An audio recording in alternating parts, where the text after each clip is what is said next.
بسم اللہ الرحمن الرحیم۔ السلام علیکم، میری آپ سبھی سے التجا ہے کہ ایک مرتبہ درود ابراہیمی پڑھ لیجیے گا۔ بسم اللہ الرحمن الرحیم۔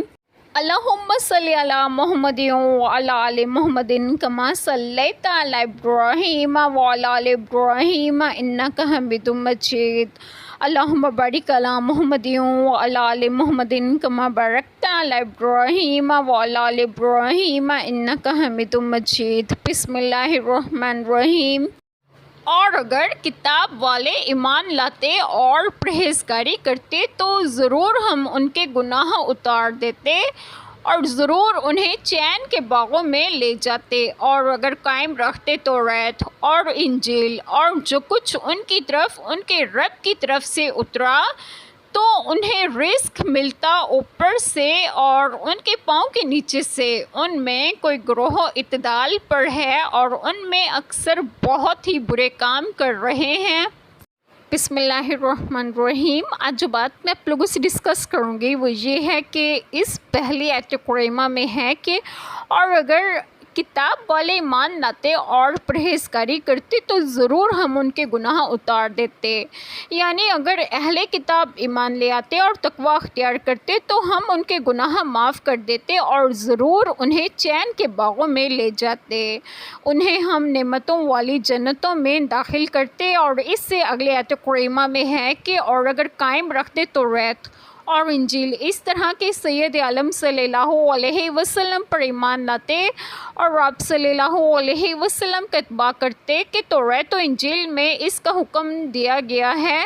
توریت و انجیل کی پابندی کا مطلب دوسرے احکام و حدود کی پابندی کے ساتھ ساتھ محمد پاک مصطفیٰ صلی اللہ علیہ وسلم پر ایمان لانا بھی ہے، کیونکہ دونوں کتابوں میں اس کا حکم موجود ہے اور جو کچھ ان کی طرف ان کے رب کی طرف سے اترا، یعنی تمام کتابیں جو اللہ تعالیٰ نے اپنے رسولوں پر نازل فرمائی، سب میں سید انبیاء محمد پاک صلی اللہ علیہ وسلم کا ذکر اور آپ صلی اللہ علیہ وسلم پر ایمان لانے کا حکم ہے۔ ایک حدیث مبارکہ میں ہے کہ آپ صلی اللہ علیہ وسلم نے فرمایا، جو شخص اہل کتاب میں سے ہو، اپنے نبی پر ایمان لایا ہو اور پھر محمد صلی اللہ علیہ وسلم پر بھی ایمان لائے تو اس کے لیے دگنا ثواب ہے اور انہیں رزق ملتا اوپر سے اور ان کے پاؤں کے نیچے سے، یعنی رزق کی کثرت ہوتی اور ہر طرف سے پہنچتا فائدہ۔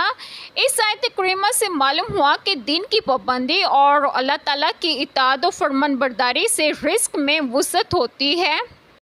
ترجمہ: اور اگر واقعی بستیوں والے ایمان لے آتے اور بچ کر چلتے تو ہم ضرور ان پر آسمان اور زمین سے بہت سی برکتیں کھول دیتے۔ اب اگر مسلمان بھی یہ نعمت حاصل کرنا چاہتے ہیں تو اس کا طریقہ ایمان اور تقوی ہے، کفار سے بھیک مانگنا اور ان کے کفریہ طریقے اختیار کرنا نہیں ہے۔ ان میں کوئی گروہ اعتدال پر ہے، حد سے تجاوز نہیں کرتا۔ یہ یہودیوں میں سے وہ لوگ ہیں جو سید عالم صلی اللہ علیہ وسلم پر ایمان لائے۔